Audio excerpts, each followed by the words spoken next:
ನಮಸ್ಕಾರ. ಕರ್ನಾಟಕ ದಿನಕ್ಕೆ ಸ್ವಾಗತ. ನಾನು ಲತಾ ಧರ್ಮರಾಜ್. ಈಗ ಹೆಡ್ಲೈನ್.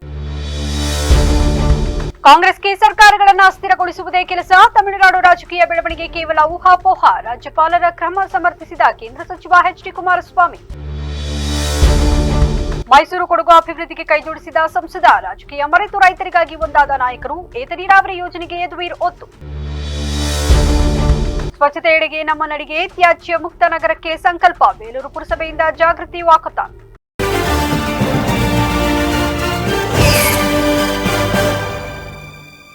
ಮೇ 8ರಂದು ಹಾಸನ ಜಿಲ್ಲೆಯ ಹೊಳೆನರಸೀಪುರ ತಾಲೂಕಿನ ಮಾವಿನಕೆರೆಯಲ್ಲಿ ಕೇಂದ್ರ ಸಚಿವ ಎಚ್.ಡಿ. ಕುಮಾರಸ್ವಾಮಿ ಹಲವು ರಾಜಕೀಯ ಬೆಳವಣಿಗೆಗಳ ಕುರಿತು ಪ್ರತಿಕ್ರಿಯೆ ನೀಡಿದರು.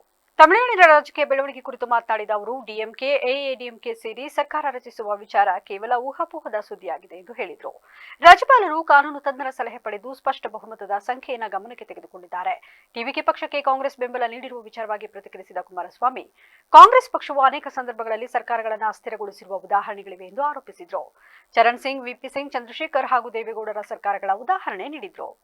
ಪಶ್ಚಿಮ ಬಂಗಾಳದ ರಾಜಕೀಯ ಬೆಳವಣಿಗೆ ಕುರಿತು ಮಾತನಾಡಿದ ಅವರು, ಸ್ಪಷ್ಟ ಬಹುಮತ ಬಂದಿದೆ ಎಂದು ಚುನಾವಣಾ ಆಯೋಗ ಘೋಷಿಸಿದ ನಂತರ ವಿಷಯ ಮುಗಿದಂತೆಯೇ. ಮಮತಾ ಬ್ಯಾನರ್ಜಿ ರಾಜೀನಾಮೆ ಕೊಡಲ್ಲ ಎನ್ನುವುದು ಬಾಲಿಶ ಹೇಳಿಕೆ. ಬಿಜೆಪಿ ನಾಯಕ ಬಿಎಸ್ ಯಡಿಯೂರಪ್ಪ ಅವರ ಅಭಿನಂದನಾ ಕಾರ್ಯಕ್ರಮದಲ್ಲಿ ಭಾಗವಹಿಸದಿರುವುದಾಗಿ ತಿಳಿಸಿದ ಕುಮಾರಸ್ವಾಮಿ, ಬೇರೆ ಕಾರ್ಯಕ್ರಮ ಇರುವುದರಿಂದ ಹೋಗುತ್ತಿಲ್ಲ. ಹಾಸನಕ್ಕೆ ಬಂದಾಗ ಕುಟುಂಬ ಸಮೇತ ಬೆಟ್ಟದ ರಂಗನಾಥ ಸ್ವಾಮಿ ದರ್ಶನ ಮಾಡುವುದು ಸಾಮಾನ್ಯ ಎಂದು ಹೇಳಿದರು. ದೇವ್ರು ಕಾಪಾಡಬೇಕು, ಅದಕ್ಕೆ ದೇವ್ರು ಕಾಪಾಡಬೇಕು ಅನ್ನಲ್ಲ. ಈಗ ಬಹುಶಃ ಫ್ರೀ ಬೀಸು ಅವ್ರು ಏನ್ ಘೋಷಣೆ ಮಾಡಿದ್ದಾರೆ, ಅದ್ ಯಾರವ್ರಿಗೆ ಆ ರೀತಿಯ ಒಂದು ಫ್ರೀ ಬೀಸ್ ನ ಘೋಷಣೆ ಮಾಡ್ತಕ್ಕಂಥದ್ದಕ್ಕೆ ಅವ್ರ ಮೇಲೆ ಪ್ರಭಾವ ಬೀರಿದ್ರೆ ಗೊತ್ತಿಲ್ಲ. ಇವತ್ತು ಅಲ್ಲಿಯ ಬಜೆಟ್ ವರ್ಷಕ್ಕೆ 3,03,00,000 ಕೋಟಿನ ಏನೋ ಇದೆ, 330, 340. ಅವರ ಫ್ರೀ ಬೀಸ್ ಏನಿದೆಯಲ್ಲ, ಬಹುಶಃ ಒಂದು ವರ್ಷಕ್ಕೆ 6ರಿಂದ 7 ಲಕ್ಷ ಕೋಟಿ ಬೇಕು. ಅವ್ರ ಬಜೆಟ್ 3.5 ಲಕ್ಷ ಕೋಟಿ. ಯಾವ ತರ ಹಣ ಹೊಂದಿಸ್ತಾರೆ ಅದ್ ನೋಡ್ಬೇಕು. ಪಂಚರಾಜ್ಯ ಚುನಾವಣಾ ಫಲಿತಾಂಶವನ್ನ ನಂತರ ಬೋನಹಳ್ಳಿಯಲ್ಲಿ ನಡೆಯುತ್ತಿರುವ ದೇವಿರಮ್ಮ ದೇವಿಯ ಜಾತ್ರಾ ಮಹೋತ್ಸವದಲ್ಲಿ ಭಾಗವಹಿಸಿ ಮಾತನಾಡಿ, ಜಾತ್ರಾ ಮಹೋತ್ಸವ ಅಂಗವಾಗಿ ನಡೆಯುತ್ತಿರುವ ಜಾತ್ರೆಯು ತಾಯಿಯ ಆಶೀರ್ವಾದ ನಾಡಿನ ಜನತೆಯ ಮೇಲೆ ಕರುಣಿಸಲಿ ಎಂದು ತಿಳಿಸಿದರು. ಈ ಚುನಾವಣೆ ಹಾಗೂ ಮುಂದೆ ನಡೆಯುವ ಯಾವುದೇ ಚುನಾವಣೆಗಳಿಗೆ ಸಂಬಂಧವಿಲ್ಲ ಎಂದು ತಿಳಿಸಿದರು. ಒಂದು ಪ್ರಮುಖವಾದ ದೇವರು ಚನ್ನಕೇಶ್ವರ ಸ್ವಾಮಿ ಮತ್ತು ದೇವರಮ್ಮ ತಾಯಿ ಸುತ್ತಮುತ್ತಲ ಗ್ರಾಮಗಳ ಭಕ್ತಾದಿಗಳ ಒಂದು ಸಹಮತದಲ್ಲಿ ಸಮ್ಮುಖದಲ್ಲಿ ನಡೀತಾ ಇದೆ. ಆ ತಾಯಿಯ ಆಶೀರ್ವಾದ, ಭಗವಂತನ ಆಶೀರ್ವಾದ ನಾಡಿನ ಜನತೆಯ ಮೇಲೆ ಸಂಪೂರ್ಣವಾದಂಥ ಅನುಗ್ರಹವನ್ನು ಭಗವಂತ ಕರುಣಿಸಲಿ, ತಾಯಿ ದೇವರಮ್ಮ ಕರುಣಿಸಲಿ ಅಂತಕ್ಕಂಥ ಪ್ರಾರ್ಥನೆ ಸಲ್ಲಿಸ್ತಾರೆ. ಉಪಚುನಾವಣೆಗಳಿಗೂ ಮುಂದೆ ನಡೆಯತಕ್ಕಂಥ ಚುನಾವಣೆಗೂ ಸಂಬಂಧ ಇಲ್ಲ. ಹಿಂದೆ ಹಲವಾರು ಬಾರಿ ನೋಡಿದ್ದೀರಿ, ಸರ್ಕಾರದ ಪರವಾಗಿ ಉಪಚುನಾವಣೆಗಳಲ್ಲಿ ಫಲಿತಾಂಶ ಬಂದರು, ನಂತರ ನಡೆದಂಥ ಚುನಾವಣೆಗಳಲ್ಲಿ ಸರ್ಕಾರಗಳು ಪತನ ಆಗಿದೆ. ಅದರಿಂದ ಅದರ ಬಗ್ಗೆ ಹೆಚ್ಚಿನ ಮಹತ್ವ ಕೊಡಬೇಕಾಗಿಲ್ಲ ಅನ್ನೋದು ನನ್ನ ಅಭಿಪ್ರಾಯ. ಆದರೆ ಸಿದ್ಧತೆಗಳು ನಡೀತಾ ಇದೆ, ಎಲ್ಲ ಪಕ್ಷಗಳಲ್ಲೂ ನಡೀತಾ ಇದೆ, ನಮ್ಮದು ನಡೀತಾ ಇದೆ.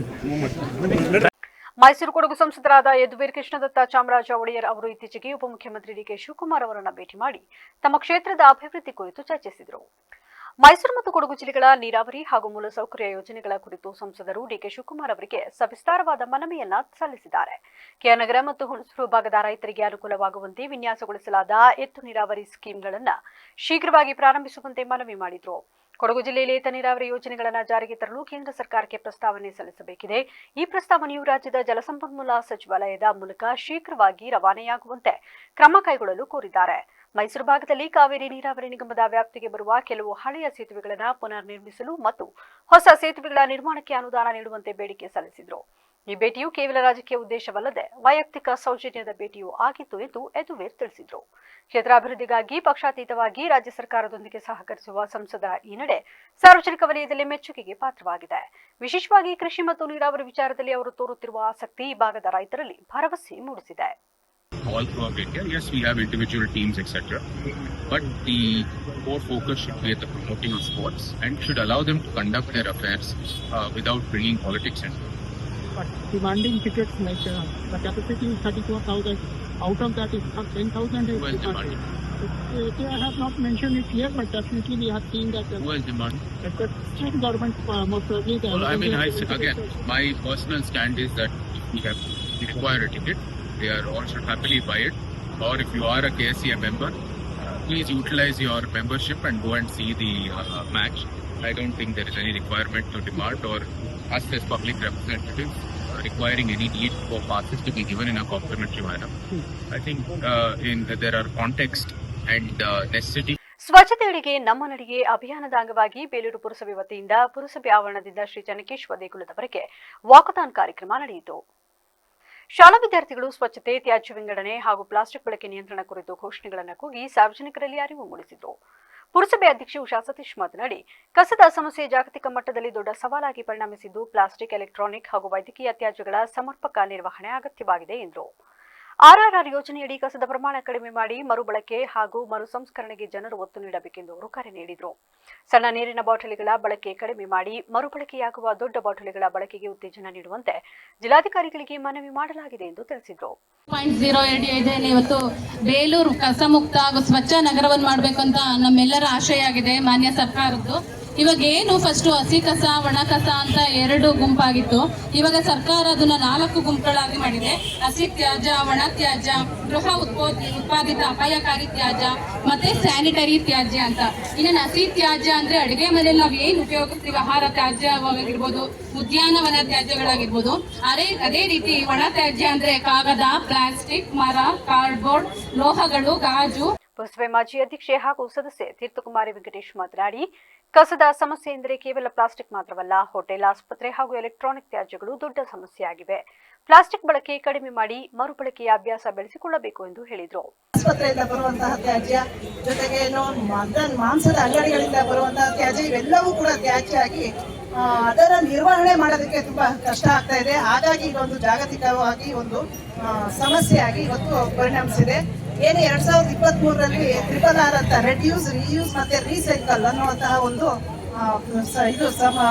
ಸೊಲ್ಯೂಷನ್, ಈ ಕಸಕ್ಕೆ ಒಂದು ಪರಿಹಾರವಾಗಿ ಒಂದು ಕಾರ್ಯಕ್ರಮವನ್ನು ಹಮ್ಮಿಕೊಂಡು ಹೇಗೆ ನಿರ್ವಹಣೆ ಮಾಡಬೇಕು ಅನ್ನೋದ್ರ ಬಗ್ಗೆ 2016 ಇಸ್ವಿಯಲ್ಲಿ ಈ ಬಗ್ಗೆ ಒಂದು ಬೈಲಾಗಳು, ನಿಯಮಗಳು ರೂಪುಗೊಂಡು ಅವು ಈಗ ಮತ್ತೆ ಬದಲಾವಣೆ ಆಗಿ 2026ನೇ ಸಾಲಿಗೆ ಅಂದರೆ 1/4/2026ರಿಂದ ನಿಯಮಗಳನ್ನ ಬದಲಾವಣೆ ಮಾಡಿ ಒಂದು ಜಾರಿಗೆ ಬಿಟ್ಟಿದ್ದಾರೆ. ಆ ಎಲ್ಲ ನಿಯಮಗಳು 1/4/2020ರಿಂದ ಜಾರಿಗೆ ಬಂದಿವೆ.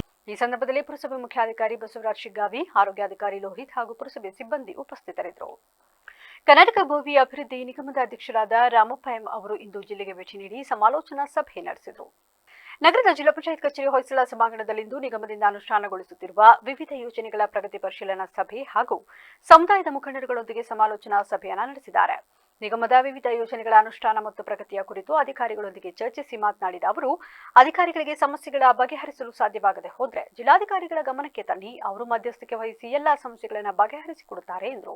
ಗೈಡ್ ಮಾಡೋದಲ್ಲ, ಇದು ಅವರಿಗೆ ಅಧಿಕೃತವಾಗಿ ಏನೆಲ್ಲ ಅವರಿಗೆ ಮೋಸಗಳು ಕೊಡಬೇಕಾಗಿದೆ ಅದು ಯಾವ್ಯಾವ ಇಲಾಖೆಗೆ ಹೋಗಿ ಕಳಿಸಿ ನಿಮಗೆ ಏನಾದರೂ ಅದನ್ನು ಸರಿಪಡಿಸಲಿಕ್ಕಾಗಿಲ್ಲ ಅಂತ ಜಿಲ್ಲಾಧಿಕಾರಿ ಗಮನಕ್ಕೆ ತನ್ನಿ, ಅವರು ಇಂಟರ್ಫಿಯರ್ ಆಗ್ಬಿಟ್ಟು ಸಾಲ್ವ್ ಮಾಡಿಕೊಟ್ರು. ಅವ್ರು ಹೇಳಿದ್ದಾರೆ ಆ ಥರ ಎಲ್ಲ ನಾನು ಮಾಡಿಸ್ಕೊಡ್ತೀನಿ.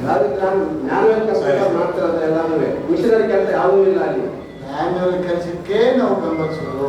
ಮಿಷನರಿ ಅವ್ರ ಸಾಹುಕಾರರು ಎಲ್ಲೆಲ್ಲ ಏನೋ ಮಾಡ್ಕೊತಾರೆ. 2 ವರ್ಷದ ಮೇಲಾಗಿದ್ದ ಕೆಲಸ ನಿಲ್ಲಿಸಿ ನಾವು 25 ಕುಟುಂಬ. ಹೌದೇನ್ರಿ? 2 ವರ್ಷ ಆಯ್ತು ಕೆಲಸ ಇಲ್ಲ ಸರ್. ನಮಗೆ ನೀವು ಡೀಟೇಲ್ಸ್ ಕೊಡಿ. ನಾನು ಅರಸೀಕೆರೆ ಇವರಿಗೆ 2 ವರ್ಷದಿಂದ ಸುತ್ತಾ ಇದ್ದೀನಿ.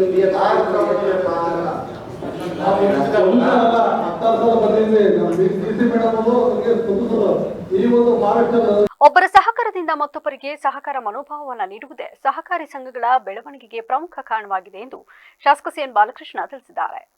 ಚನ್ನಪಟ್ಟಣದ ಮೈಸೂರು ರಸ್ತೆಯಲ್ಲಿರುವ ತಾಲೂಕು ವ್ಯವಸಾಯ ಉತ್ಪನ್ನ ಮಾರಾಟ ಸಹಕಾರಿ ಸಂಘದ ಕಚೇರಿ ಆವರಣದಲ್ಲಿ 5 ಲಕ್ಷ ರೂಪಾಯಿ ವೆಚ್ಚದಲ್ಲಿ ನಿರ್ಮಿಸಿರುವ ಶುದ್ಧ ನೀರಿನ ಘಟಕ ಉದ್ಘಾಟನಾ ಕಾರ್ಯಕ್ರಮದಲ್ಲಿ ಮಾತನಾಡಿ, ಒಬ್ಬರ ಸಹಕಾರದಿಂದ ಮತ್ತೊಬ್ಬರಿಗೆ ಸಹಕಾರ ಮನೋಭಾವವನ್ನು ನೀಡುವುದೇ ಸಹಕಾರಿ ಸಂಘಗಳ ಬೆಳವಣಿಗೆ ಪ್ರಮುಖ ಕಾರಣವಾಗಿದೆ. ರಾಜ್ಯ ಸಹಕಾರಿ ಮಾರಾಟ ಮಹಾಮಂಡಳದ ವತಿಯಿಂದ ನಮ್ಮ ತಾಲೂಕಿಗೆ ಒಟ್ಟಾರೆ 1,50,00,000 ರೂಪಾಯಿ ಹಣ ಸಹಕಾರಿ ಸಂಘಗಳ ಅಭಿವೃದ್ಧಿಗೆ ಬಿಡುಗಡೆಯಾಗಿದೆ. ಈ ಬಿಡುಗಡೆ ಅನುದಾನದಲ್ಲಿ ವಿವಿಧ ಕಾಮಗಾರಿಗಳನ್ನು ಕೂಡ ಮಾಡಲು ರಾಜ್ಯ ಸಹಕಾರಿ ಮಾರಾಟ ಮಹಾಮಂಡಳದ ನಿರ್ದೇಶಕ ಪುಟ್ಟಸ್ವಾಮಿಗೌಡ ಅವರ ವಿವಿಧ ಸಹಕಾರಿ ಸಂಘಗಳಿಗೆ 1 ಲಕ್ಷ 2 ಲಕ್ಷ ವಿವಿಧ ರೀತಿಯಲ್ಲಿ ಹಣದ ನೆರವಿಗೂ ಕೂಡ ಪ್ರಮುಖ ಪಾತ್ರವಾಗಿದೆ. ಏಕೆಂದರೆ ಈಗಾಗಲೇ ಕಾಮಗಾರಿಗಳಿಗೆ ಹಲವು ಹಣವು ಕೂಡ ಬಿಡುಗಡೆ ಮಾಡಿಸುವಲ್ಲಿ ಇವರ ಪಾತ್ರ ಬಹುಮುಖ್ಯವಾಗಿದೆ ಎಂದರು. ಒಬ್ಬರಿಂದ ಒಬ್ಬರು ಅಂತಕ್ಕಂಥ ಒಂದು ಸಹಕಾರದ ಮನೋಭಾವನೆ ಇದ್ದಾಗ ಮಾತ್ರ ಸಹಕಾರಿ ಕ್ಷೇತ್ರ ಬೆಳೀಲಿಕ್ಕೆ ಸಾಧ್ಯ ಆಗ್ತದೆ. ಇವತ್ತು ವಿಶೇಷವಾಗಿ ನಮ್ಮ TAPCMS ಹಿಂದೆ ಹೇಗಿತ್ತು ಈಗ ಹೇಗಿದೆ ಅನ್ನೋದನ್ನು ಮುಂದೆ ಸಾಕ್ಷಿ. ನಾವು ಹೆಚ್ಚು ಮಾತಾಡ್ಲಿಕ್ಕೆ ಹೋಗಲ್ಲ. ಇವತ್ತು ಶುದ್ಧ ನೀರು ಘಟಕ, ATM ಎಲ್ಲ ಕಟ್ಟಡಗಳು ಕೂಡ ಬಾಡಿಗೆಗಳನ್ನು ಕೂಡ ಪಡ್ಕೊಳ್ಳೋದ್ರ ಮೂಲಕ ಕಳೆದ ವರ್ಷ ಸುಮಾರು 3.5 ಕೋಟಿ ವಹಿವಾಟು ಮಾಡಿ ಗೊಬ್ಬರ ಮಾರಾಟದಿಂದ ಹೇಳಿ ಹೆಚ್ಚು ಲಾಭ ಅಂದರೆ ಹೆಚ್ಚು ಕಟ್ಟಡಗಳಿಗೆ ಇರೋದ್ರಿಂದ ಅದು ಅಸೆಟ್ ಕ್ರಿಯೇಟ್ ಕೂಡ ಆಗಿದೆ. ಅದೇ ನಿಟ್ಟಿನಲ್ಲಿ ಬೋರ್ವೆಲ್ ವ್ಯವಸ್ಥೆ ನಮ್ಮ ಜಯಣ್ಣ ಸಹಕಾರ ಮಾಡಿದ್ದಾರೆ. ಅವ್ರಿಗೆ ಫ್ರೀಯಾಗಿ ಅವ್ರಿಗೆ ಅಭಿನಂದನೆ ಸಲ್ಲಿಸಬೇಕಾಗ್ತದೆ. ಅದೇ ರೀತಿ ಗೊಬ್ಬರದ ಗೋದಾಮಿನ ಸೀಟು ಸುಮಾರು 1,75,000 ತುಂಬ. ಇದೇ ಸಂದರ್ಭದಲ್ಲಿ ರಾಜ್ಯ ಸಹಕಾರಿ ಮಾರಾಟ ಮಹಾಮಂಡಳದ ನಿರ್ದೇಶಕರಾದ ಪುಟ್ಟಸ್ವಾಮಿಗೌಡ, TAPCMS ಅಧ್ಯಕ್ಷ ವೆಂಕಟೇಶ್, ಉಪಾಧ್ಯಕ್ಷೆ ತಾರಾಮಣಿ ಆನಂದ್, ಮಾಜಿ ಅಧ್ಯಕ್ಷ ಅನಿಲ್ ಕುಮಾರ್, ಕುಂಬರಹಳ್ಳಿ ರಮೇಶ್ ಇನ್ನು ಮುಂತಾದವರು ಹಾಜರಿದ್ದರು. ರಕ್ತದಾನ ಮಾಡಿ ಜೀವ ಉಳಿಸಿ ಎಂದು ಸ್ಥಳೀಯ ಶಾಸಕ ಸಿಂ ಬಾಲಕೃಷ್ಣ ತಿಳಿಸಿದ್ದಾರೆ. ಚನ್ನಪಟ್ಟಣ ತಾಲೂಕು ಸರ್ಕಾರಿ ನೌಕರರ ಸಂಘದ ಸಮುದಾಯ ಭವನದಲ್ಲಿ ಭಾರತೀಯ ರೆಡ್ ಕ್ರಾಸ್ ತಾಲೂಕು ಘಟಕದ ವತಿಯಿಂದ ಆಚರಿಸಿದ ವಿಶ್ವ ರೆಡ್ ಕ್ರಾಸ್ ದಿನಾಚರಣೆ ಕಾರ್ಯಕ್ರಮದಲ್ಲಿ ಮಾತನಾಡಿ, ರಕ್ತದಾನ ಮಾಡಿ ಜೀವ ಉಳಿಸಿ. ಇದರ ಮೂಲ ಉದ್ದೇಶ ಒಬ್ಬ ಮನುಷ್ಯ ರಕ್ತದಾನ ಮಾಡಿದರೆ 3 ಪ್ರಾಣಗಳನ್ನು ಉಳಿಸಬಹುದಾಗಿದೆ. ಅದರಂತೆ 1829 ರೆಡ್ ಕ್ರಾಸ್ ಸಂಸ್ಥೆಯನ್ನು ಪ್ರಾರಂಭಿಸಿ ಮೊದಲಿಗೆ ಆರಂಭಿಸಿದರೆ ರಕ್ತದಾನದ ಮೂಲಕ ಆ ನಿಟ್ಟಿನಲ್ಲಿ ಇಡೀ ವಿಶ್ವದಾದ್ಯಂತ ಭಾರತೀಯರ ಸಂಸ್ಥೆಯ ರಕ್ತನಿಧಿಗಳು ಅತಿ ಹೆಚ್ಚಾಗಿ ಸ್ಥಾಪಿಸಲು ಸಹಕಾರಿಯಾಗಿದೆ. ತನ್ನದೇ ಆದ ರಕ್ತನಿಧಿಗಳನ್ನು ಕೂಡ ಹೊಂದಿದೆ ಹಾಗೂ ಸ್ವಂತ ಕಟ್ಟಡ ಇಲ್ಲದೆ ಹೋದ ಪಕ್ಷದಲ್ಲಿ ಸರ್ಕಾರಿ ಆಸ್ಪತ್ರೆ, ಖಾಸಗಿ ಆಸ್ಪತ್ರೆ ಇವುಗಳಲ್ಲೂ ಕೂಡ ರಕ್ತನಿಧಿ ಕೇಂದ್ರಗಳನ್ನು ಸ್ಥಾಪಿಸಲು ಮುಂದಾಗಿದೆ ಹಾಗೂ ಸಮಾಜಮುಖಿ ಸೇವೆಯಲ್ಲೂ ಕೂಡ ರೆಡ್ ಕ್ರಾಸ್ ಸಂಸ್ಥೆ ತನ್ನದೇ ಆದ ಸೇವೆಯನ್ನು ಮಾಡುತ್ತಾ ಬಂದಿದೆ ಎಂದರು.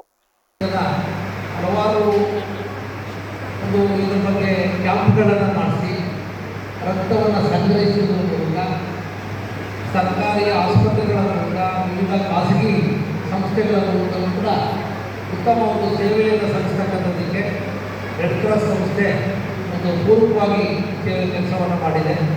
ಇವತ್ತು ಹಿಂದೆ 1ನೇ ಮಹಾಯುದ್ಧ ಆಯಿತು, 2ನೇ ಮಹಾಯುದ್ಧ ಆಯಿತು. ಅಂಥ ಕಾಲದಲ್ಲೂ ಈ ರೆಡ್ ಕ್ರಾಸ್ ಸಂಸ್ಥೆಗಳ ಒಂದು ಸೇವೆಯನ್ನು ನಾವು ಮರೀಲಿಕ್ಕೆ ಖಂಡಿತ ಸಾಧ್ಯವಿಲ್ಲ. ಆ ನಿಟ್ಟಿನಲ್ಲಿ ಉತ್ತಮವಾದ ಸೇವೆ ಆಗ್ತದೆ. ಇವತ್ತು ನಮ್ಮ ಭಾರತಕ್ಕೂ ಕೂಡ ಅವರೊಂದು ಸಂಸ್ಥೆಯನ್ನು ಪ್ರಾರಂಭ ಮಾಡಿ ಎಲ್ಲ ಕಡೆಗೆ ಜಾಗೃತಿ ಮೂಡಿಸಿ ರಕ್ತದಾನವನ್ನು ಹೆಚ್ಚು ಮಾಡಿ ಸಂಗ್ರಹಿಸುವುದರ ಮೂಲಕ ಒಳ್ಳೆಯ ಕೆಲಸವನ್ನು ಮಾಡ್ತಾ ಇದ್ದಾರೆ. ಅವರಿಗೆ ಅಭಿನಂದನೆಯನ್ನು ಸಲ್ಲಿಸಲಿಕ್ಕೆ ನಾನೇ ಅದನ್ನು ಉದ್ಘಾಟನೆ ಮಾಡಿಕೊಂಡಿದ್ದೇನೆ. ಈ ಸಂದರ್ಭದಲ್ಲಿ ಜಿಲ್ಲಾ ಘಟಕದ ರಿಸ್ಟೋರ್ ಸಂಸ್ಥೆಯ ಸಭಾಪತಿ ಮೋಹನ್, ತಾಲೂಕು ದಂಡಾಧಿಕಾರಿ ಶಂಕರಪ್ಪ, ಕ್ಷೇತ್ರ ಶಿಕ್ಷಣಾಧಿಕಾರಿ ಸತೀಶ್, ಬಿಜೆಪಿ ಮುಖಂಡ ಚಿದಾನಂದ್, ಜಿಲ್ಲಾ ರೆಡ್ ಕ್ರಾಸ್ ಸಂಸ್ಥೆಯ ಉಪಸಭಾಪತಿ ವೀರಭದ್ರಪ್ಪ ಇನ್ನು ಮುಂತಾದವರು ಹಾಜರಿದ್ದರು. ಧಾರವಾಡ ಜಿಲ್ಲೆ ನವಲಗುಂದ ತಾಲೂಕು ಶಾನವಾಡ ಗ್ರಾಮದಲ್ಲಿ ಶ್ರೀ ಆರಾಧ್ಯ ದೈವ ಬಸವೇಶ್ವರ ದೇವರ ಜಾತ್ರೆ ಮಹೋತ್ಸವ ಸಡಗರ ಸಂಭ್ರಮದಿಂದ ನೆರವೇರಿತು. ವಿವಿಧ ಗ್ರಾಮಗಳಿಂದ ಆಗಮಿಸಿದ ಭಕ್ತರ ಮಧ್ಯೆ ಅರ್ಥಪೂರ್ಣವಾಗಿ ರಥೋತ್ಸವವು ವಿಜೃಂಭಣೆಯಿಂದ ಜರುಗಿತು. ರಥೋತ್ಸವದುದ್ದಕ್ಕೂ ನಂದಿ, ಕೋಲು, ಭಜನೆ, ಡೊಳ್ಳು ಕುಣಿತ, ಕರಡಿ ಮಜಲು ಸೇರಿದಂತೆ ವಿವಿಧ ಮಂಗಳವಾದ್ಯದೊಂದಿಗೆ ಭಕ್ತರು ಹರಹರ ಮಹಾದೇವ ಎಂಬ ವೇದ ಘೋಷಣೆ ಕೂಗಿ ಭಕ್ತಿ ಪರಾಕಾಷ್ಠೆ ಮೆರೆದರು. ಬಸವೇಶ್ವರ ದೇವಸ್ಥಾನದಿಂದ ಹೊರಟ ರಥೋತ್ಸವಕ್ಕೆ ಭಕ್ತರು ಉತ್ತತ್ತಿ, ಬಾಳೆಹಣ್ಣು, ತೆಂಗಿನಕಾಯಿ ಸಲ್ಲಿಸುವ ಮೂಲಕ ಭಕ್ತಿ ಸಮರ್ಪಿಸಿದರು. ಜಾತ್ರಾ ನಿಮಿತ್ತ ಬಂದಂತಹ ಸಕಲ ಭಕ್ತಾದಿಗಳಿಗೆ ಅನ್ನಪ್ರಸಾದ ನೀಡಲಾಯಿತು. ಈ ಸಂದರ್ಭದಲ್ಲಿ ಗ್ರಾಮದ ಗುರು ಹಿರಿಯರಾದಂತಹ ಬಸನಗೌಡರ ಮುನಿಮನಿ, ಸಿದ್ದನಗೌಡ, ಧ್ಯಾನವಗೌಡರು, ಬಸವಲಿಂಗಪ್ಪ ತೋರಗಲ್, ರಾಯನಗೌಡರು, ಜಕ್ಕಣ್ಣಗೌಡರು, ಶಾಂತಗೌಡ ಪಾಟೀಲ್ ಹಾಗೂ ಸಿಬ್ಬಂದಿ ವರ್ಗ, ಜನಸ್ನೇಹಿ ಪೊಲೀಸ್ ಇಲಾಖೆ ಅಧಿಕಾರಿಗಳು ಹಾಗೂ ಶಾನವಾಡ ಬಸವೇಶ್ವರನ ಸಕಲ ಸದ್ಭಕ್ತರು ಉಪಸ್ಥಿತರಿದ್ದರು. ಬೆಂಗಳೂರಿನಲ್ಲಿಂದು ಮಾಧ್ಯಮಗಳೊಂದಿಗೆ ಮಾತನಾಡಿದ ಗೃಹ ಸಚಿವ ಡಾಕ್ಟರ್ ಜಿ ಪರಮೇಶ್ವರ್, RCB ಪಂದ್ಯ ಸ್ಥಳಾಂತರ ಹಾಗೂ ತಮಿಳುನಾಡು ರಾಜಕೀಯ ಬೆಳವಣಿಗೆಗಳ ಕುರಿತು ಮಹತ್ವದ ಪ್ರತಿಕ್ರಿಯೆ ನೀಡಿದ್ದಾರೆ. ಬೆಂಗಳೂರಿನಲ್ಲಿ ನಡೆಯಬೇಕಿದ್ದ RCB ಪಂದ್ಯ ಅಹಮದಾಬಾದ್ಗೆ ಸ್ಥಳಾಂತರಗೊಂಡಿರುವ ವಿಚಾರವಾಗಿ ವಿರೋಧ ಪಕ್ಷಗಳ ಟೀಕೆಗೆ ಗೃಹ ಸಚಿವರು ತಿರುಗೇಟು ನೀಡಿದ್ದಾರೆ. ಪಂದ್ಯ ಶಿಫ್ಟ್ ಆಗಿರುವುದು BCCI ಮತ್ತು RCB ಮ್ಯಾನೇಜ್ಮೆಂಟ್ಗೆ ಬಿಟ್ಟ ವಿಚಾರ. ಅಲ್ಲಿ ಹೆಚ್ಚು ಸೀಟ್ಗಳು ಸಿಗುತ್ತವೆ ಎಂಬ ಕಾರಣಕ್ಕೆ, ಅಂದ್ರೆ ಕಮರ್ಷಿಯಲ್ ಉದ್ದೇಶದಿಂದ ಈ ನಿರ್ಧಾರ ತೆಗೆದುಕೊಂಡಿರಬಹುದು. ಅವರ ಒಪ್ಪಂದಗಳ ಬಗ್ಗೆ ನಮಗೇನು ತಿಳಿದಿಲ್ಲ ಎಂದು ಸ್ಪಷ್ಟಪಡಿಸಿದರು. ಪಂದ್ಯ ಸ್ಥಳಾಂತರಕ್ಕೆ ಭದ್ರತಾ ಕಾರಣಗಳಿಲ್ಲ ಎಂದು ಸ್ಪಷ್ಟಪಡಿಸಿದ ಅವರು, ಕಳೆದ ವರ್ಷದ ಘಟನೆಗಳು ಮರುಕಳಿಸದಂತೆ ನಾವು ಕೂಡ ಕುನ್ಹಾ ವರದಿ ಅನ್ವಯ ಅನೇಕ ಬದಲಾವಣೆಗಳನ್ನು ಮಾಡಿದ್ದೇವೆ. ಅತ್ಯಂತ ಕಡಿಮೆ ಸಮಯದಲ್ಲಿ ಅಗತ್ಯ ಭದ್ರತೆ ಒದಗಿಸುವ ಸಾಮರ್ಥ್ಯ ನಮ್ಮ ಪೊಲೀಸರಿಗಿದೆ ಎಂದರು. ಶಾಸಕರಿಗೆ 600 ಟಿಕೆಟ್ ಕೊಡಬೇಕಾಗುತ್ತದೆ ಎಂಬ ಕಾರಣಕ್ಕೆ ಪಂದ್ಯ ಶಿಫ್ಟ್ ಮಾಡಿದ್ದಾರೆ ಎಂಬ ಮಾತುಗಳಲ್ಲಿ ಅರ್ಥವಿಲ್ಲ. ಹಾಗಿದ್ದರೆ ಯಾರ್ಯಾರು ಎಷ್ಟೆಷ್ಟು ಟಿಕೆಟ್ ತೆಗೆದುಕೊಂಡಿದ್ದಾರೆ ಎಂದು ಪಟ್ಟಿ ಬಿಡುಗಡೆ ಮಾಡಲಿ ಎಂದು ಸವಾಲು ಹಾಕಿದರು. ಅಭಿಮಾನಿಗಳಿಗೆ ಮೋಸವಾಗಿದೆ ಎಂಬ ಬಿಜೆಪಿ ಜೆಡಿಎಸ್ ಟೀಕೆಗೆ ಉತ್ತರಿಸಿ, ಕ್ರೀಡೆಗೆ ಅವರು ಎಷ್ಟರ ಮಟ್ಟಿಗೆ ಸಹಕಾರ ನೀಡಿದ್ದಾರೆ ಎಂಬುದು ಎಲ್ಲರಿಗೂ ಗೊತ್ತಿದೆ ಎಂದು ವ್ಯಂಗ್ಯವಾಡಿದರು. ಇಲ್ಲಿ ಯಾವುದೇ ತೊಂದರೆ ಅವರಿಗಿಲ್ಲ. ಅವರಿಗೆ ಸೆಕ್ಯೂರಿಟಿಯಿಂದಾಗಲಿ ಅಥವಾ ಅರೇಂಜ್ಮೆಂಟ್ಸ್ ಇಂದಾಗಲಿ ಆ ಆಸ್ಪೆಕ್ಟ್ಸ್ ಯಾರು ಕೂಡ ಮಾತಾಡ್ತಿಲ್ಲ. ಈಗ 5 ಮ್ಯಾಚಸ್ ಮಾಡಿದ್ದೀವಿ, ಯಾವುದೇ ಒಂದು ಸಣ್ಣ ಘಟನೆ ಕೂಡ ನಡೀಲಿಲ್ಲ. ಆ ರೀತಿ ಮ್ಯಾನೇಜ್ ಮಾಡಿದ್ದಾರೆ ನಮ್ಮ ಪೊಲೀಸ್ ಇಲಾಖೆಯವರು. ನಾವು ಗೌರ್ಮೆಂಟ್ ಸಪೋರ್ಟ್ ಕೊಟ್ಟು ನಾವೆಲ್ಲ ರಿಪೀಟೆಡ್ ಆಗಿ ಮೀಟಿಂಗ್ಸ್ ಮಾಡಿ ಕಳೆದ ವರ್ಷ ಏನು ನಡೀತು ಅಂಥ ಘಟನೆಗಳು ನಡೀಬಾರ್ದು ಅಂತೇಳಿ ಎಕ್ಸ್ಟ್ರಾ ಕೇರ್ ತಗೊಂಡು ನಾವು IPL ಇಲ್ಲಿಂದ ಹೋಗಬಾರ್ದು ಅಂತೇಳಿ ನಾವು ಅವರಿಗೆ ಅನುಮತಿಯನ್ನು ವಿತ್ ಗ್ರೇಟ್ ಡಿಫಿಕಲ್ಟಿ ಕೊಟ್ಟಿದ್ದೇವೆ. Let me repeat, with great difficulty ಕೊಟ್ಟಿದ್ದೇವೆ. ಯಾಕಂದರೆ ಜಸ್ಟಿಸ್ ಕುನ್ನಾ ಅವರ ವರದಿಯ ಪ್ರಕಾರ so many things they have to do. ಅದರಲ್ಲಿ ಲಾಂಗ್ ಟರ್ಮು ಶಾರ್ಟ್ ಟರ್ಮ್ ಅಂತ ನಾವೆಲ್ಲ ಡಿವೈಡ್ ಮಾಡಿಕೊಂಡು ಇಮಿಡಿಯೇಟ್ ಆಗಿ ಶಾರ್ಟ್ ಟರ್ಮ್ ಏನೆಲ್ಲ ಮಾಡಬೇಕು. ಒಂಟಿ ಮಹಿಳೆಯನ್ನು ಗುರಿಯಾಗಿಸಿಕೊಂಡು ದರೋಡೆ ಮಾಡಲು ಹೋಗಿ ಆಕೆಯನ್ನ ಅಪಘಾತದ ಮೂಲಕ ಕೊಲೆ ಮಾಡಿದ ಘಟನೆ ಮಹಾಲಕ್ಷ್ಮಿ ಲೇಔಟ್ ಪೊಲೀಸ್ ಠಾಣಾ ವ್ಯಾಪ್ತಿಯಲ್ಲಿ ನಡೆದಿದೆ. ಮಹಾಲಕ್ಷ್ಮಿ ಲೇಔಟ್ನಲ್ಲಿ ಒಂಟಿಯಾಗಿ ವಾಸಿಸುತ್ತಿದ್ದ ವಿಜಯಲಕ್ಷ್ಮಿ ಬೋರ ಮನೆಯನ್ನ ದರೋಡೆ ಮಾಡಲು ಆರೋಪಿಗಳು ಸ್ಕೆಚ್ ಹಾಕಿದ್ರು. ಏಪ್ರಿಲ್ 20ರಂದು ವಿಜಯಲಕ್ಷ್ಮಿ ಅವರಿಗೆ ಬೈಕ್ನಿಂದ ಡಿಕ್ಕಿ ಹೊಡೆಸಿ ಗಾಯಗೊಳಿಸಲಾಗಿತ್ತು. ಆರಂಭದಲ್ಲಿ ಇದು ಸಾಮಾನ್ಯ ಅಪಘಾತವೆಂದು ಭಾವಿಸಿ ವಿಜಯನಗರ ಸಂಚಾರಿ ಪೊಲೀಸ್ ಠಾಣೆಯಲ್ಲಿ ಪ್ರಕರಣ ದಾಖಲಾಗಿತ್ತು. ಗಾಯಗೊಂಡಿದ್ದ ಮಹಿಳೆ ಏಪ್ರಿಲ್ 27ರಂದು ಚಿಕಿತ್ಸೆ ಫಲಕಾರಿಯಾಗದೆ ಮೃತಪಟ್ಟರು. ಪೊಲೀಸರು ತೀವ್ರ ತನಿಖೆ ನಡೆಸಿದಾಗ ಇದು ಕೇವಲ ಅಪಘಾತವಲ್ಲ, ಬದಲಿಗೆ ಚಿನ್ನಾಭರಣ ದರೋಡೆ ಮಾಡಲು ನಡೆಸಿದ ಪೂರ್ವ ನಿಯೋಜಿತ ಕೊಲೆ ಎಂಬ ಆಘಾತಕಾರಿ ಸತ್ಯ ಬೆಳಕಿಗೆ ಬಂದಿದೆ. ಪ್ರಕರಣಕ್ಕೆ ಸಂಬಂಧಿಸಿದಂತೆ ಪೊಲೀಸರು ಮಂಜುನಾಥ್ ಎಂಬ ಆರೋಪಿಯನ್ನ ಬಂಧಿಸಿ ಕಸ್ಟಡಿಗೆ ಪಡೆದಿದ್ರು. ಆದರೆ ಪ್ರಕರಣ ಈಗ ಮತ್ತೊಂದು ತಿರುವು ಪಡೆದುಕೊಂಡಿದೆ. ಮೇ 2ರಂದು ಪೊಲೀಸ್ ಕಸ್ಟಡಿಯಲ್ಲಿದ್ದಾಗಲೇ ಆರೋಪಿ ಮಂಜುನಾಥ್ಗೆ ತೀವ್ರ ಹೊಟ್ಟೆ ನೋವು ಕಾಣಿಸಿಕೊಂಡಿತ್ತು. ತಕ್ಷಣವೇ ಆತನನ್ನು ವಿಕ್ಟೋರಿಯಾ ಆಸ್ಪತ್ರೆಗೆ ದಾಖಲಿಸಲಾಗಿತ್ತು. ಆಸ್ಪತ್ರೆಯಲ್ಲಿ ಚಿಕಿತ್ಸೆ ಪಡೆಯುತ್ತಿದ್ದ ಮಂಜುನಾಥ್ ಮೇ 5ರಂದು ಮೃತಪಟ್ಟಿದ್ದಾನೆ. ಮೃತ ಮಂಜುನಾಥ್ ವಿರುದ್ಧ ಶೇಷಾದ್ರಿಪುರಂ ಠಾಣೆಯಲ್ಲಿ ರೌಡಿ ಶೀಟರ್ ಮತ್ತು ಆತನ ವಿರುದ್ಧ ವಿವಿಧ ಠಾಣೆಗಳಲ್ಲಿ 6 ಪ್ರಕರಣಗಳಿದ್ದವು. ಆತ ದೀರ್ಘಕಾಲದ ಅನಾರೋಗ್ಯದಿಂದ ಬಳಲುತ್ತಿದ್ದ ಎಂದು ಪೊಲೀಸರು ತಿಳಿಸಿದ್ದಾರೆ. ಕಸ್ಟಡಿಯಲ್ಲಿದ್ದಾಗ ಅನಾರೋಗ್ಯ ಉಲ್ಬಣಿಸಿದ್ದರಿಂದಲೇ ಸಾವು ಸಂಭವಿಸಿದೆ ಎಂದು ಪೊಲೀಸ್ ಇಲಾಖೆ ಸ್ಪಷ್ಟಪಡಿಸಿದೆ. ಪೊಲೀಸರು ಈ ಪ್ರಕರಣಕ್ಕೆ ಕೊಲೆ ಮತ್ತು ಮನೆ ಕಳವು ಸೆಕ್ಷನ್ಗಳನ್ನು ಸೇರಿಸಿದ್ದಾರೆ. ಮೃತ ಮಹಿಳೆಯ ಕುಟುಂಬಕ್ಕೆ ನ್ಯಾಯ ಒದಗಿಸಲು ಉಳಿದ ಆರೋಪಿಗಳ ಪತ್ತೆಗಾಗಿ ತನಿಖೆಯನ್ನು ತೀವ್ರಗೊಳಿಸಲಾಗಿದೆ. 24/2026ರಂದು ವಿಜಯನಗರ ಸಂಚಾರ ಪೊಲೀಸ್ ಠಾಣೆಯಲ್ಲಿ ಒಂದು ಅಪಘಾತ ಪ್ರಕರಣ ದಾಖಲಾಗುತ್ತೆ. ಇದರಲ್ಲಿ ವಿಜಯಲಕ್ಷ್ಮಿ ಅನ್ನೋರಿಗೆ ಅಪಘಾತ ಆಗ್ತದೆ ಬೈಕಿಂದ. ಅವರನ್ನು ಆಸ್ಪತ್ರೆಗೆ ದಾಖಲಿಸಲಾಗಿರುತ್ತೆ. ಸೊ ಈ ಒಂದು ಪ್ರಕರಣ ತನಿಖೆ ನಡೆಯುತ್ತಿರುವಾಗ ಒಂದು ಹೊಸ ವಿಷಯ ಪೊಲೀಸ್ ಅಧಿಕಾರಿಗಳ ಗಮನಕ್ಕೆ ಬರುತ್ತೆ. ಈ ಒಂದು ಅಪಘಾತ ಏನಿದೆ ಇದನ್ನು ಅತ್ಯಂತ ಪ್ಲ್ಯಾನ್ ಮಾಡಿದ್ದಾರೆ ಅಂತ. ಈ ವಿಜಯಲಕ್ಷ್ಮಿ ಇವರು ಸಿಂಗಲ್ ಲೇಡಿ ಇರ್ತಾರೆ.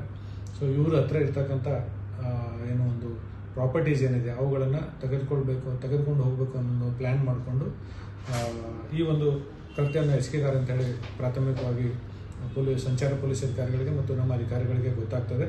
ಮೀನ್ ವೈಲ್ ಮಹಾಲಕ್ಷ್ಮಿ ಲೇಔಟ್ ಪೊಲೀಸ್ ಠಾಣೆಯಲ್ಲಿ ಒಂದು ಅಪರಾಧ ಕ್ರಮಾಂಕ 89/2026 ಒಂದು ನಾವು ನಮ್ಮ ಅಂದರೆ ಏನು ವಿಜಯಲಕ್ಷ್ಮಿ ಅವರು ಒಂದು ಮನೆಯಲ್ಲಿ ಬಾಡಿಗೆ ಇರ್ತಾರೆ. ಅವರ ಮಾಲೀಕರು ಈಗ ಸಂಕ್ಷಿಪ್ತ ಸುದ್ದಿ.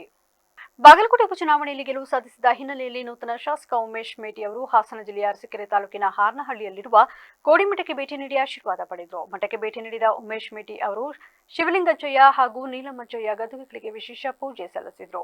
ಬಳಿಕ ಡಾಕ್ಟರ್ ಶಿವಾನಂದ ಶಿವಯೋಗಿ ರಾಜೇಂದ್ರ ಮಹಾಸ್ವಾಮೀಜಿಗಳು ಅವರಿಗೆ ರಜತ ಕಿರೀಟ ಧಾರಣೆ ಮಾಡಿ ಆಶೀರ್ವಾದ ಪಡೆದರು. ಈ ವೇಳೆ ಮಠದ ಭಕ್ತರು ಹಾಗೂ ಮುಖಂಡರು ಉಪಸ್ಥಿತರಿದ್ದರು. ಈಗ ಮತ್ತೊಮ್ಮೆ ಹೆಡ್ಲೈನ್ಸ್. ಕಾಂಗ್ರೆಸ್ಗೆ ಸರ್ಕಾರಗಳನ್ನು ಅಸ್ಥಿರಗೊಳಿಸುವುದೇ ಕೆಲಸ. ತಮಿಳುನಾಡು ರಾಜಕೀಯ ಬೆಳವಣಿಗೆ ಕೇವಲ ಊಹಾಪೋಹ. ರಾಜ್ಯಪಾಲರ ಕ್ರಮ ಸಮರ್ಥಿಸಿದ ಕೇಂದ್ರ ಸಚಿವ ಎಚ್.ಡಿ. ಕುಮಾರಸ್ವಾಮಿ. ಮೈಸೂರು ಕೊಡಗು ಅಭಿವೃದ್ಧಿಗೆ ಕೈಜೋಡಿಸಿದ ಸಂಸದ. ರಾಜಕೀಯ ಮರೆತು ರೈತರಿಗಾಗಿ ಒಂದಾದ ನಾಯಕರು. ಏತ ನೀರಾವರಿ ಯೋಜನೆಗೆ ಯದುವೀರ್ ಒತ್ತು. ಸ್ವಚ್ಛತೆಯೆಡೆಗೆ ನಮ್ಮ ನಡಿಗೆ. ತ್ಯಾಜ್ಯ ಮುಕ್ತ ನಗರಕ್ಕೆ ಸಂಕಲ್ಪ. ಬೇಲೂರು ಪುರಸಭೆಯಿಂದ ಜಾಗೃತಿ ವಾಕಥಾನ್. ಇದಾಗಿತ್ತು ಇಲ್ಲಿವರೆಗಿನ ನ್ಯೂಸ್ ಅಪ್ಡೇಟ್ಸ್. ನಿರಂತರ ಸುದ್ದಿಗಾಗಿ ನೋಡ್ತಾ ಇರಿ BBC ನ್ಯೂಸ್. ಇದು ಜನರ ಧ್ವನಿ. ಸತ್ಯದ ಕಡೆ ನಮ್ಮ ನಡೆ.